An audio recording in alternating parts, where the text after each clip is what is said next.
Everyone, good morning to all. कैसे हैं आप सभी? उम्मीद करते हैं आप सब अच्छे होंगे। आज हम 20 नवंबर 2025 की थर्सडे की इम्पोर्टेंट न्यूज़ को कवर करने वाले, जो कि द हिंदू न्यूज़पेपर में आती रहती है। और इसमें हमारा जो सब्जेक्ट रहते हैं मेजर, जो भी करंट अफेयर के हमारे मतलब जिससे रिलेटेड न्यूज़ होती है, पॉलिटी आई है, history, art and culture, economy, science and tech, environment and इनके साथ जियोग्राफी भी एक बहुत ही मेजर सब्जेक्ट है। तो शुरू करते हैं हमारा ये आज का सेशन। लेकिन उससे पहले हमने कल आपको क्वेश्चन ऑफ द डे दिया था। क्वेश्चन ऑफ द डे क्या था? What is the primary purpose of newly launched Pandum cafe in Bastar? Bastar में, जो मध्य प्रदेश का, एमपी का जो बस्तर है, वहां पर ये पैंडम कैफे लॉन्च करने का रीजन क्या है? तो इसका सी ऑप्शन क्या है? बिल्कुल करेक्ट है। To rehabilitate surrendered Maoists and victims of Naxal violence. तो आज की हमारी पहली न्यूज की तरफ चलते हैं। न्यूज क्या आ रही है कि India's Russian oil cuts predate US tariff data. तो एक डेटा देखा गया, मतलब डेटा आया है। उस डेटा में क्या पता चला है कि भारत के द्वारा जो रूस से तेल आयात में कटौती जो है वो टैरिफ से पहले ही की गई थी। ये एक डेटा सामने रखा गया। The 25% additional tariff by US came into effect on 27 August, while government figures show a reduction in energy imports from Russia in the previous months compared with 2024. Commerce Ministry officials said Trump tariffs were imposed at the same time and they were a factor to consider, but they are not driving Indian policies. यानी कि वो कहते हैं कि 25% जब tariff लगा उससे पहले के जो मंथ थे उसमें ही रूस से हमने भारत जो रशिया से तेल इंपोर्ट करता उसमें कटौती की गई थी, यानी कि उस तेल में थोड़ी सी रिडक्शन की गई थी इंपोर्ट में।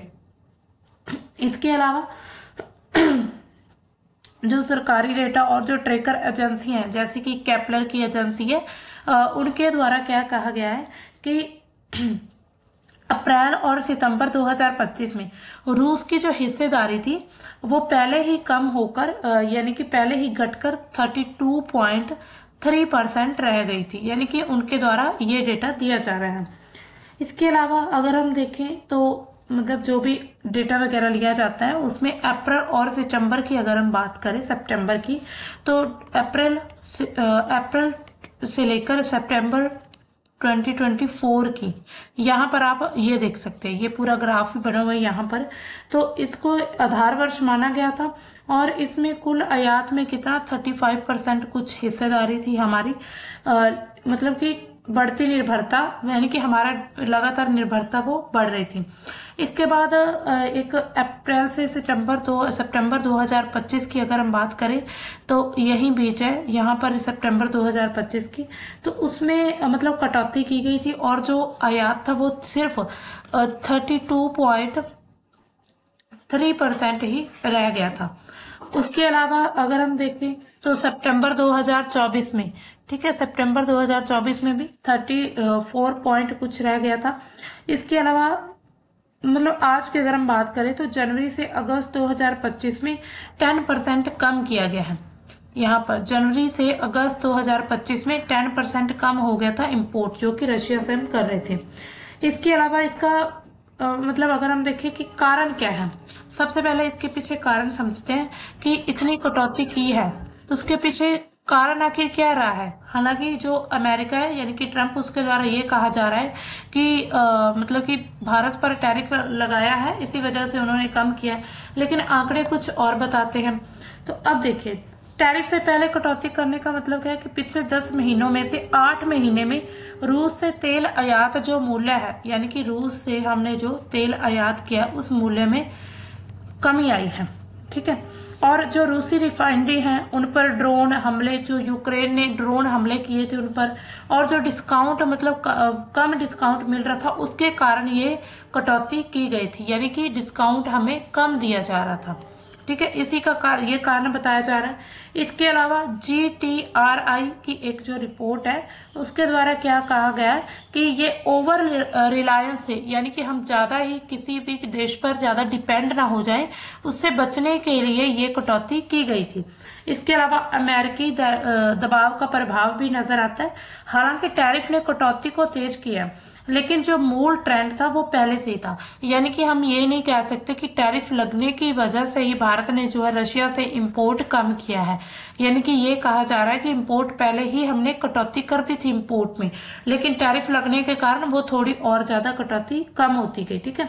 इसके अलावा GTRI जो रिपोर्ट होती है, यानी ग्लोबल ट्रेड रिसर्च इनिशिएटिव, ये जो रिपोर्ट है इसके बारे में देखते हैं कि ये एक तरह से भारत का थिंक टैंक है, यानी कि इसको भारतीय थिंक टैंक कहा जाता है, जो कि व्यापार की जो नीतियां हैं, इसके अलावा निर्यात की जो प्रतिस्पर्धा है, पूरे विश्व में व्यापार की गतिशीलता आखिर क्या है, यानी कि किस प्रकार से व्यापार वो चल रहा है पूरे विश्व में भारत का, उस पर पूरी तरह से ये एक एनालाइज करता है ये थिंक टैंक। और इसमें पता चला 2025 में इसने कुछ रिपोर्ट जारी की है। 2025 में जब इसने रिपोर्ट जारी की तो उसमें देखा कि भारत ने रूस से जो कच्चा तेल आयात किया है उसमें कमी आई है। ठीक है, क्रूड ऑयल में। इसके अलावा अमेरिका का जो टैरिफ है, जिसमें हमने देखा कि 25% अतिरिक्त टैरिफ लगाया गया कि हम रूस से तेल खरीद रहे हैं, उसी के कारण, और द्विपक्षीय जो व्यापार संतुलन उस पर फोकस किया गया। इसके अलावा ये जो रिपोर्ट है, ये डेटा जो है कैपलर जैसे जो थिंक या फिर कैपलर जैसे जो मतलब रिपोर्ट्स हैं, उसमें जो भी ट्रैकर हैं, ठीक है, जो ट्रैक करते हैं ऐसी डेटा को, और जो आर्थिक मॉडल्स हैं, उन पर यह रिपोर्ट पूरी तरह से आधारित है। इसके अलावा 18 से 19 नवंबर के बीच अमेरिकी टैरिफ की जो रोल बैक की मांग की गई थी, ये एक नई रिपोर्ट दर्ज की गई थी। GTRI क्या कहती है, उन्होंने कहा कि भारत ने जो रूस से, ठीक है, हम देखते हैं कि लगातार भारत और रूस का जो एक तरह से रिश्ते तो बहुत अच्छे चल रहे हैं। भारत और रूस से जो तेल आयात में तीव्र कमी देखी गई है, जिससे 25% टैरिफ अब जो है वो अनुचित और अप्रासंगिक हो चुका है। यानी कि जब ये टैरिफ लगाया गया था कि रूस से आप इतना ज्यादा तेल जो है या फिर आप इतना ज्यादा इंपोर्ट कर रहे हैं, अगर आज के समय में देखें तो हमारा जो आयात है वो कम हो चुका है रूस के साथ। इट मीन्स जो हम पर टैरिफ लगाया था वो बिल्कुल अप्रासंगिक है, तो अब उसको कम मतलब हटा देना चाहिए या फिर मतलब उसको खत्म कर देना चाहिए। इसके अलावा कुछ सिफारिशें क्या की गई हैं इस रिपोर्ट में, तो अमेरिका को टैरिफ हटाकर ट्रंप की जो भारत की कमी है उसको स्वीकार करने वाली प्रतिबद्धता को पूरा करना चाहिए। इसके अलावा चीन के साथ जो समानता है उसको बहाल होनी चाहिए, और बिना दंड के खरीद मतलब चीन जो है, अब देखिए लगातार चीन पर इस आपने देखा होगा कि भारत पर ही सिर्फ टैरिफ लगा है, यानी कि चीन पर किसी प्रकार का कोई टैरिफ नहीं लगा। तो इट मीन्स कि चीन जो है वो बिना टैरिफ के इतना इंपोर्ट वहां से कर रहा है, वहां से जो भी अपना तेल वगैरह सब अपनी जरूरत की चीजें वहां से खरीद रहा है। इसके अलावा लाभ क्या होगा, इससे द्विपक्षीय व्यापार मजबूत होगा, और भारत की जो ऊर्जा सुरक्षा है, यानी कि ऊर्जा की सुरक्षा वो लगातार बढ़ेगी। यानी कि हम किसी एक देश पर पूरी तरह से ना डिपेंड होकर अलग अलग देशों से अगर हम खरीदेंगे तो किसी भी देश को ये नहीं होगा कि पूरा भारत जो है हम पर ही पूरी तरह से डिपेंड है। इसके अलावा और भी रिपोर्ट जारी की गई हैं। एक हम रिपोर्ट देखते हैं कि जो अमेरिका दबाव के बावजूद रूसी तेल की खरीद जो लगातार जारी रही है, ये जो है 17 जुलाई 2025 को ये रिपोर्ट जारी की गई थी।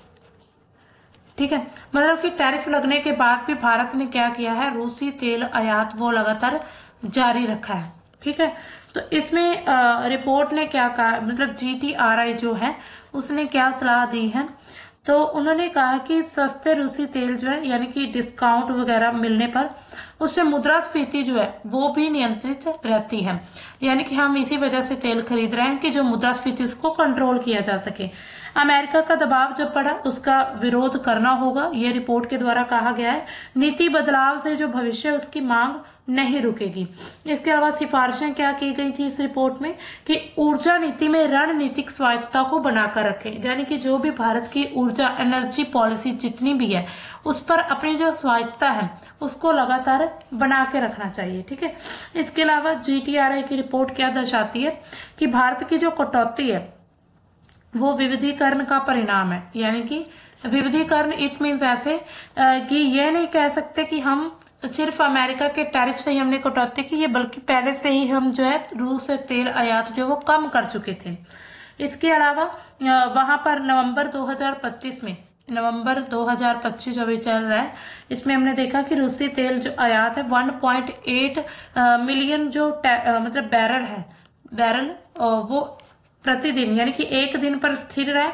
लेकिन दिसंबर और जनवरी में गिरावट की संभावना जताई जा रही है कि इसमें भी 1.85 मिलियन बैरल जो रहेगा उसमें भी कटौती की जा सकेगी।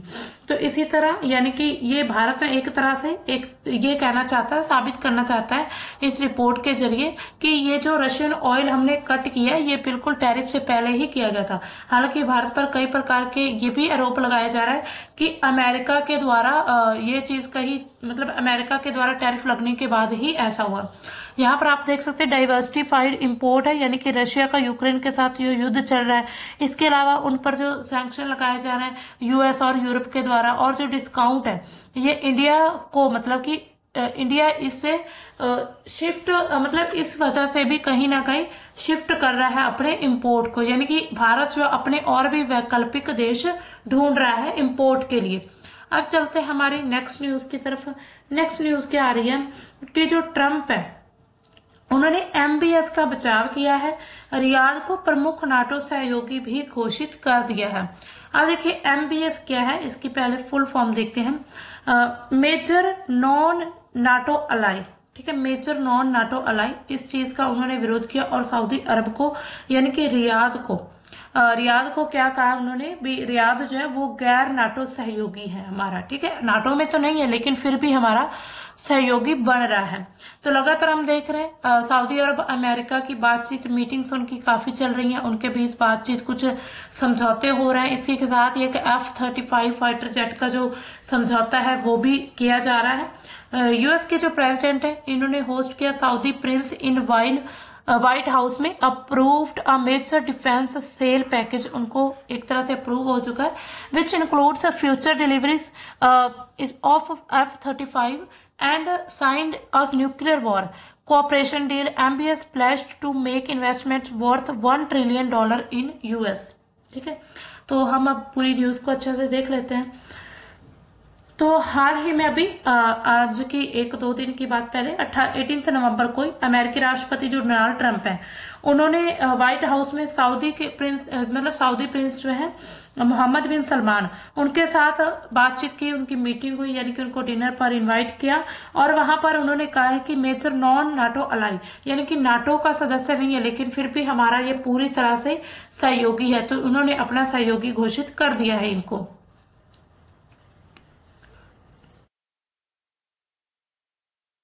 हाँ, तो चलिए अब देखते हैं पूरी न्यूज आखिर उन्होंने क्या कहा है इस चीज को लेकर। तो प्रमुख बिंदु क्या, उन्होंने एक चीज कही है,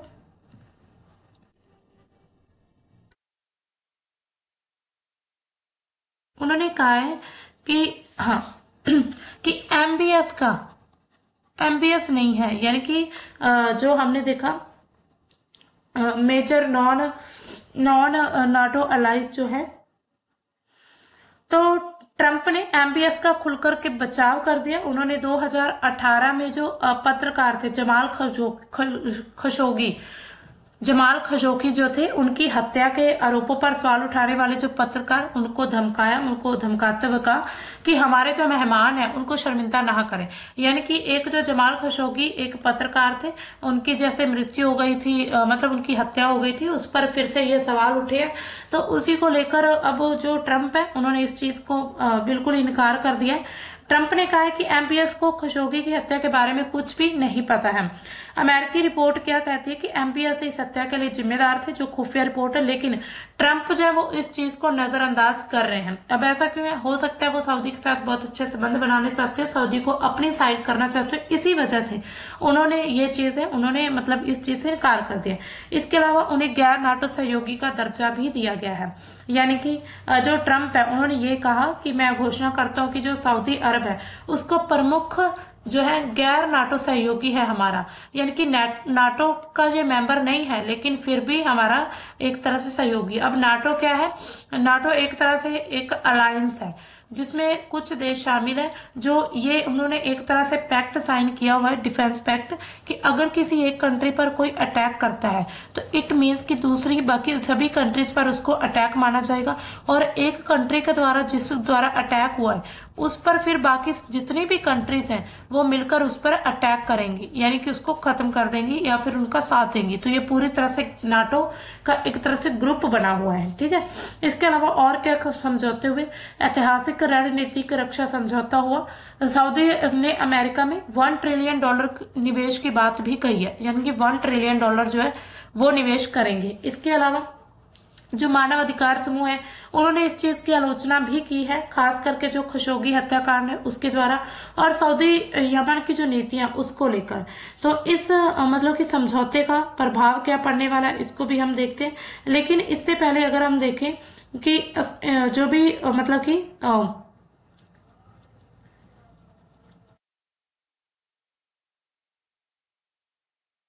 जो सऊदी और जो यमन है उनके बीच जो युद्ध लगातार चल रहा है वो काफी लंबे समय से, उस पर थोड़ी एक नजर डाल लेते हैं।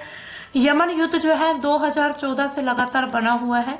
हालांकि ये पूरी तरह से इजराइल की तरह इतना बड़ा युद्ध नहीं, लेकिन फिर भी बना हुआ है, जो कि मध्य पूर्व में विनाशकारी संघर्षों में से एक है।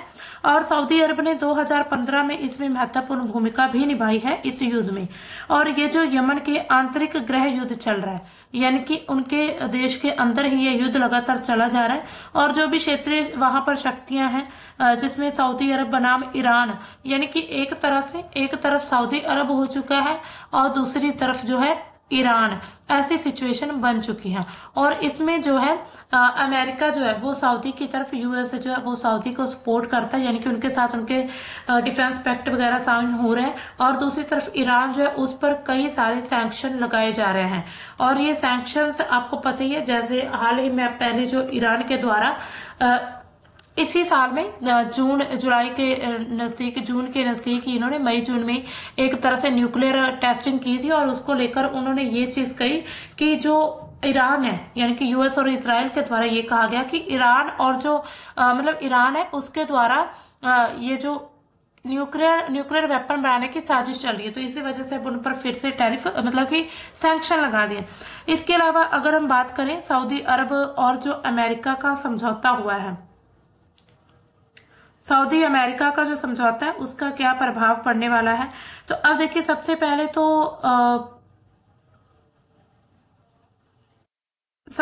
जो प्रभाव रहेगा वो ये होगा कि एक तरह से ये ईरान के खिलाफ चाल हो सकती है, या फिर ईरान के खिलाफ एक गठबंधन हो सकता है, क्योंकि सऊदी भी ईरान के खिलाफ है और जो यूएस है वो सऊदी को सपोर्ट करता है, वो भी ईरान के खिलाफ है।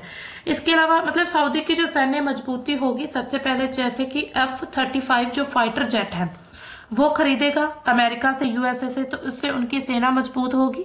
जो भी वहां पर जो हूती विद्रोही है, यानी कि ईरान के जो है हूती विद्रोह, उनके खिलाफ इसको यूज किया जा सकता है। सऊदी की जो एयर क्षमता है, यानी कि हवाई क्षमता, वो बढ़ेगी।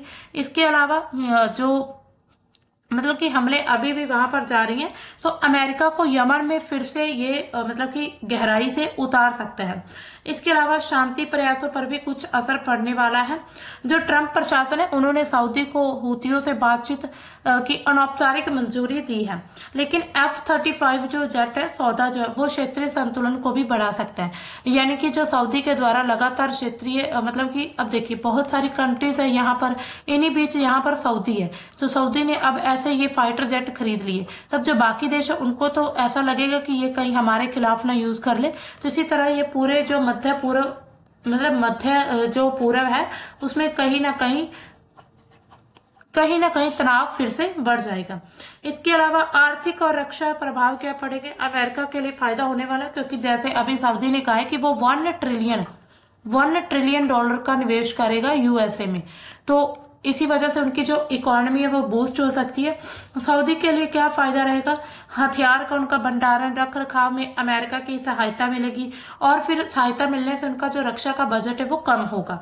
लेकिन सऊदी को अमेरिकी नीतियों पर जो है निर्भरता लगातार बनी रहेगी। इसके अलावा मानव अधिकार और उसकी आलोचना भी की जा रही है। विवाद क्या कि ट्रंप का जो MBS का बचाव है, यानी कि खशोगी हत्या पर जो उन्होंने इग्नोर किया इस चीज को, ये मानव अधिकार जो समूह है ह्यूमन राइट्स वॉच, उनके द्वारा ये निंदा का कारण बन चुका है। इसके अलावा यमन में सऊदी बमबारी के लिए जो अमेरिकी हथियार है उनकी आपूर्ति भी फिर से शुरू हो सकती है और फिर वहां पर नागरिकों की मौत लगातार बढ़ जाएगी। इसी तरह मतलब समझौते का इसका निष्कर्ष क्या निकलता है कि ये जो समझौता है अमेरिका फर्स्ट रणनीति का एक तरह से हिस्सा है जो कि आर्थिक लाभ, क्षेत्रीय प्रभाव को बढ़ाएगा, लेकिन यमन जैसे जो संकट है उनको और लंबा खींच सकता है। विशेषज्ञ मानते हैं कि बिना कूटनीति के ये जो स्थिरता लाने वाली बात है, यानी कि किसी बिना कूटनीति के ये स्थिरता करने की बात हो रही है, तो इससे काफी ज्यादा जटिलताएं पैदा हो जाएंगी। इसी तरह यानी कि अगर हम देखें तो इसमें सकारात्मक प्रभाव भी रह सकते हैं और नकारात्मक प्रभाव भी रहेंगे।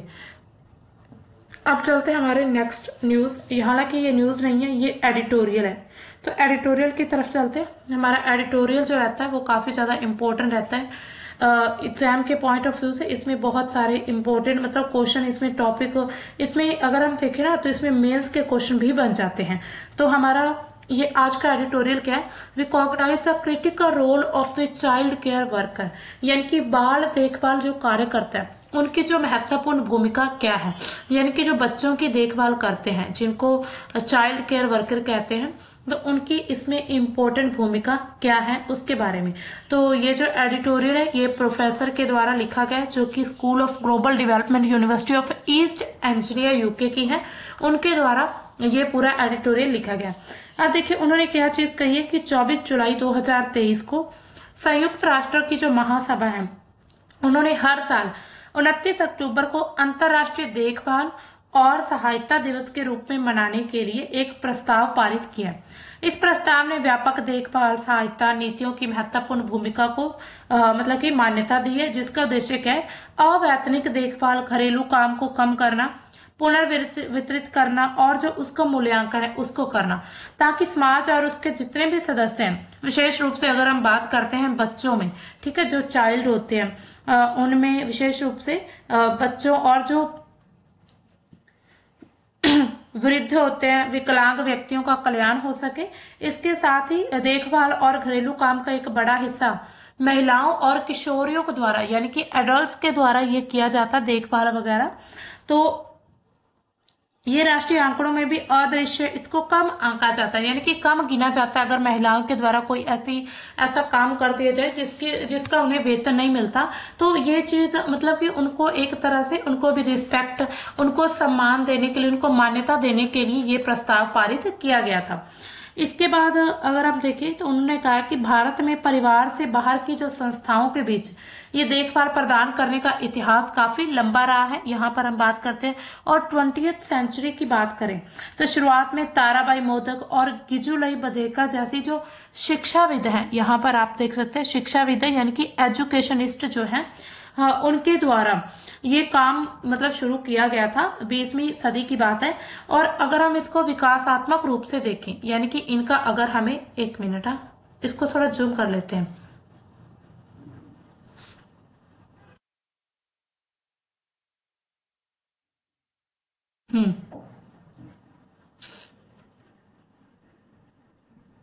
जहां पर देखते हैं तो ये जो मतलब भारत से बाहर की अगर हम बात करें तो रिपोर्ट क्या कहती है इसमें, तो the report of the study group on the development of pre school child submitted to the government of India in 1972 में ये रिपोर्ट पेश की गई थी with Meena Swaminathan as its convener transformed the history of child care service in the country. It set out a new, clear social justice agenda emphasizing and developmental needs of the young child, especially from poor and marginalized community. तो उन्होंने क्या चीज कही है कि प्रतिकूल बच्चों के जो विकास है उस पर अध्ययन की जो रिपोर्ट है वो 1972 में पेश की गई थी और भारत सरकार को सौंपी गई थी, जिसकी जो संयोजक कौन थी, मीना स्वामीनाथन थी। उन्होंने ये रिपोर्ट जुटाई थी, जो कि देश में बाल देखभाल सेवाओं के इतिहास को जिसने बदल दिया। स्पष्ट रूप से सामाजिक न्याय एजेंडे पर आधारित थी, जिसमें छोटे बच्चे, खास करके जो गरीब और जो हाशिए पर बच्चे रहते हैं, मार्जिनलाइज्ड जो चाइल्ड होते हैं, उनके स्वास्थ्य, पोषण, विकासात्मक आवश्यकताओं को पूरा करने के लिए एक दृष्टिकोण पर यहाँ पर बल दिया गया था। इसके अलावा उन्होंने और क्या कहा है कि this resulted in the launch of the integrated child development services scheme in 1975, यानी कि इसके परिणाम स्वरूप 1975 में एकीकृत बाल विकास योजना की शुरुआत की जाती है, यानी कि 1972 में रिपोर्ट हुई और 1975 में ये योजना शुरू हो जाती है। इसके अलावा it is one of the world's largest early childhood development programs today with 1.4 million anganwadi child care centres operating across the country, यानी कि 1.4 मिलियन पूरी कंट्री में भारत में आंगनवाड़ी सेंटर चल रहे हैं। तो ये एक बहुत बड़ी स्कीम है, मतलब सबसे बड़ी स्कीम यही मानी गई। इसके अलावा anganwadi children and services around 2.4 million anganwadi workers and helpers, यानी कि 2.4 मिलियन इसमें आंगनवाड़ी वर्कर और हेल्पर है।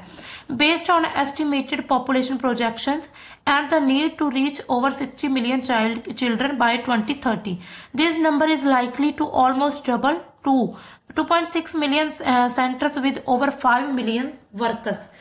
यानी कि अनुमानित जनसंख्या की अगर हम बात करें तो 2030 तक 6 करोड़ से ज्यादा बच्चों तक पहुंचने की आवश्यकता के आधार पर, यानी कि 60 मिलियन की बात हो रही है यहाँ पर, 6 करोड़ आधार पर यह संख्या लगभग दुगनी होकर 26 लाख केंद्रों तक भी पहुंच सकती, 26 लाख नहीं, यानी कि 2.6 मिलियन, यानी कि 26 लाख केंद्रों तक। ठीक है, इसके बाद उन्होंने क्या कहा,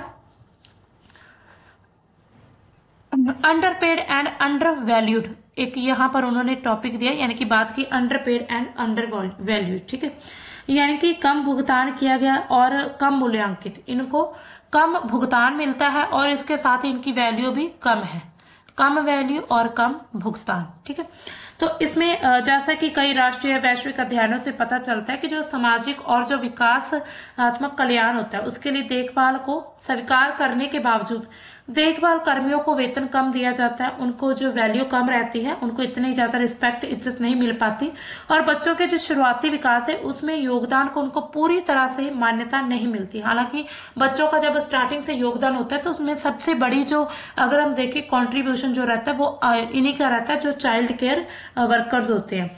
इसके अलावा जो भी मतलब कि सार्वभौमिक कवरेज सुनिश्चित करने के लिए आईसीडीएस जो है, आईसीडीएस ने तेजी से विकास करने के दबाव के कारण अभ्यास आधारित शिक्षा में देखभाल कर्मियों की जो दक्षता है उसको बढ़ाने के लिए सेवा पूर्व सेवा और जो सेवाकालीन प्रशिक्षण है उस पर कम जोर दिया गया, जो कि गुणवत्तापूर्ण बाल देखभाल के लिए काफी महत्वपूर्ण है। तो आंशिक रूप से अगर हम देखें तो प्रारंभिक वर्षों के जो शिक्षक है उनकी देखभालकर्ता के रूप में ये धारणा है उससे प्रेरित है।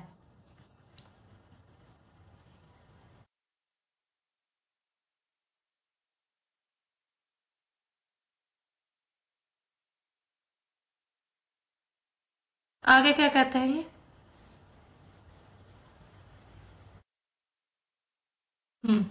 आगे उन्होंने कहा है कि ये जो मतलब कि जलवायु परिवर्तन का प्रभाव इस पर क्या पड़ता है, the impact of climate change. जलवायु परिवर्तन के संदर्भ में अगर हम देखें तो ग्रामीण और शहरी गरीबों के लिए अच्छी गुणवत्ता वाली जो बाल देखभाल सेवाओं की मांग तेजी से बढ़ती जा रही है लगातार, और ये दर्शाने के लिए जो भी प्रमाण अभी हमारे पास एविडेंस मौजूद है उसमें महिलाएं और ग्रामीण बच्चे जो है जलवायु परिवर्तन, इसके साथ मतलब कि जलवायु परिवर्तन और जो चरम मौसम की घटना है, जैसे कि हम देखते हैं बाढ़ और जो सूखे जैसी जो समस्याएं आती रहती हैं, फ्लड एंड ड्रॉट्स जैसी प्रभावों से ज्यादा ये बच्चे प्रभावित होते हैं। उन्हें विविध स्वस्थ भोजन के साथ स्वस्थ देखभाल की भी जरूरत होती है। इसके अलावा हमने देखा भारत में कोविड-19 आया था, उस महामारी के दौरान अपनी जो परिस्थितियां, उसके अलावा भारत ने बहुत ही ज्यादा मुश्किल परिस्थितियों का सामना किया। उसके अलावा जो शारीरिक अनुपस्थिति इसी तरह से असंभव बना देती है। तो उन्होंने क्या कहा है आगे, ये कहते हैं कि जब शहरी परिवार जो है शहरी क्षेत्रों में पलायन करते हैं, यानी कि वो एक जगह से दूसरी जगह शिफ्ट हो जाते हैं, तो उसके बाद क्या होता है, तो लगातार मतलब कि जीवन यापन की जो बढ़ती लागत बढ़ती जाती है, खास करके जो किराए के मकान, और इसके साथ ही महिलाओं के लिए काम ढूंढना भी अनिवार्य हो जाता है। भारत सरकार के जो 2024 जो है उसमें जब सर्वे किया गया तो उसमें क्या कंफर्म किया गया कि महिलाएं की प्रतिदिन औसतन जो है 426 मिनट यानी कि 7 घंटे से ज्यादा अवैतनिक काम करती हैं, और पुरुष जो है सिर्फ पूरे दिन में 163 घंटे ही यानी कि काम करते, 163 मिनट, घंटे नहीं 163 मिनट ही काम करते हैं, और उन्हें हालांकि वेतन भी मिलता है, उन्हें उनकी वैल्यू भी मिलती है। इसी संदर्भ में देखते हैं कि जो मोबाइल क्रैच और जो चाइल्ड केयर सेवा के लिए फोरम जो बनाई जाती हैं, फोर्सेज होती हैं, फोरम होते हैं, उसने 28 अक्टूबर 2025 को नई दिल्ली में India child care champion awards का आयोजन किया था। यहाँ पर India child care champion award का और पुरस्कार जो 7 श्रेणियों में दिए गए हैं, जिसमें बच्चों की देखभाल के लिए उत्कृष्टता जो समर्पण को मतलब सम्मानित किया गया। इसमें कौन कौन सी कैटेगरीज थी, the Meena Swaminathan special jury award for best creche worker, इसके अलावा best creche supervisor, best local leader, best NGO child care champion, and इसके साथ बेस्ट ग्रेटिट्यूड टू CSR।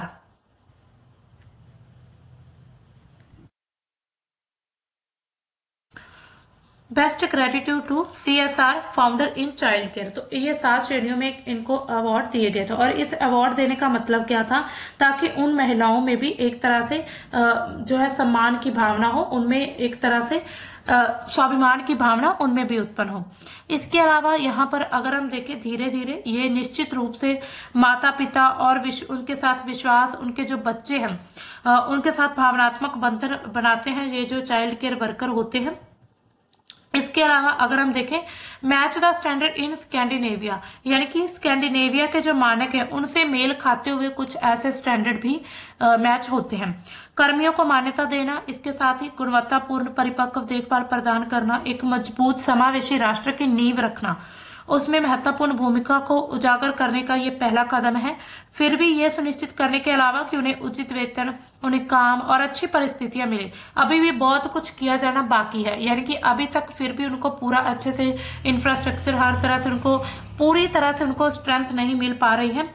इसके अलावा वर्तमान अगर हम सार्वजनिक निवेश की तुलना करें, यानी कि अगर हम प्रेजेंट की बात करें, तो इसमें अभी अच्छी गुणवत्ता वाली जो देखभाल है उसको सार्वभौमिक बनाने के लिए उनकी जो एस्पिरेशंस है, महत्वाकांक्षा, उनके लिए बजट आवंटन की मतलब कि बहुत ही जरूरत है। बजट आवंटन को 3 गुना बढ़ाना होगा, जिससे घरेलू उत्पाद के 1% से लेकर 1.5% जो GDP रहेगा उसके बीच करना होगा। इसके अलावा स्कैंडिनेवियाई जो देश है उसमें सार्वभौमिक बाल देखभाल कवरेज के मानक के अनुरूप उनको तैयार किया जाता है। देखभाल पर ध्यान केंद्रित करने से महिलाएं बच्चों के अधिकारों पर भी जोर पड़ेगा। इसके साथ ही recognition of the knowledge and skill of child care workers has been accompanied by rules and policies that ensure adequate resources and voice of the sector, यानी कि बाल देखभाल जो कर्मी है उनके ज्ञान कौशल को मान्यता देने के साथ साथ नियम और नीतियां भी होनी चाहिए जो इस क्षेत्र के लिए पर्याप्त संसाधन आवाज को सुनिश्चित करें। अगर महिला कर्मचारी या फिर वंचित बच्चों के अधिकारों को हासिल करना है तो विकेंद्रीकरण, अभिसरण और सामूहिक स्वामित्व वाली जो मतलब बेहद जरूरी है, सामूहिक स्वामित्व होना जरूरी है। इसके साथ ही ये जो हमारा एडिटोरियल है यहीं पर कंप्लीट होता है। चलते हैं हमारे जो नेक्स्ट हमारे जो है प्रैक्टिस क्वेश्चंस की तरफ। तो हमारे जो आज के प्रैक्टिस क्वेश्चन है, हमने पीछे जितने भी मतलब कुछ दिनों में हमने जो न्यूज की हैं उनसे रिलेटेड ही हैं। क्वेश्चन क्या है, on April 8, 1929 the 2 young men threw bombs into the Central Assembly Hall in Delhi, raising slogans like इनकलाब जिंदाबाद एंड साम्राज्यवाद का नाश, नंबर 1 नाश हो। One of them was Bhagat Singh who was the other, यानी कि एक तो भगत सिंह था, उनके साथ दूसरे कौन थे जो ये नारा देने वाले थे। तो इनका सही ऑप्शन है बटुकेश्वर दत्त के द्वारा ये नारा दिया गया था। Next question, the declaration on road safety called upon countries to help road traffic death by 2030। तो इसकी मतलब कौन सी कंट्री जिन्होंने रोड सेफ्टी को डिक्लेयर किया है, तो इसकी मतलब करेक्ट ऑप्शन है Stockholm.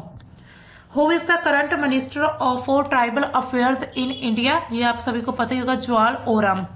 Next question, Taiwan was a colony of which nation for 50 years until the end of world war 2, यानी कि कौन से नेशन की कंट्री है ताइवान है कॉलोनी, जापान की। जापान की कॉलोनी अभी भी बनी हुई है। ये आपका क्वेश्चन ऑफ द डे, यानी कि आज का ये आपको क्वेश्चन दिया जाता है, इसका आंसर आपने ढूंढकर हमें कमेंट सेक्शन में बताना है। Which country was the first to protect mental integrated in its constitution, Brazil, Germany, Switzerland and Chile, हाँ चील। तो इसमें आपने बताना है कि कौन सी देश है जिन्होंने जो मेंटल इंटीग्रेटेड है अपने कॉन्स्टिट्यूशन में उनको प्रोटेक्ट किया है, कौन सा ऐसा देश है। तो कमेंट सेक्शन में आपने इसका आंसर बताना है। तो आज का हमारा सेशन इतना ही था। तो मिलते हैं दोस्तों हम अपने कल के द हिंदू के सेशन के साथ। उम्मीद करते हैं आपको अच्छे से समझ आ गया होगा। तो तब तक के लिए बाय, थैंक्स फॉर वॉचिंग।